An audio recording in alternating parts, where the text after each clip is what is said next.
Qadrli do'stlar, estrada xonandasi Jaloliddin Ahmadaliyevni biz to'ylarga taklif qilib ko'ramiz. Nech pul aytar ekanlar? Qalbimga majnun kular, xafayu mamnun kular. Aka, holmanglar, charchamayapsizlarmi? Rahmat. Jaloliddin adminlar aka. Aha. Aka, Samarqandga to'yga nech pulga kelishyapti Jaloliddin aka? 7000 yoki Dejurniymi u qanaqa bo'ladi? soatli jonli sostav bilan. 1 soatga. Aha. Endi oz-moz borib kelishadigan joylari bormi? Endi voha tarafda boshqa xizmatlar qo'shilsa o'sha kunga bo'lishi mumkin, lekin bitta o'zlariga bo'ladigan bo'lsak, narx o'zgarmaydi.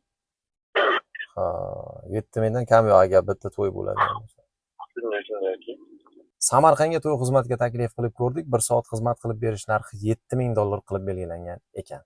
Sizlarda qanaqa fikr bor? Kommentariyaga fikrlarni yozib qoldiringlar. Salomat bo'linglar.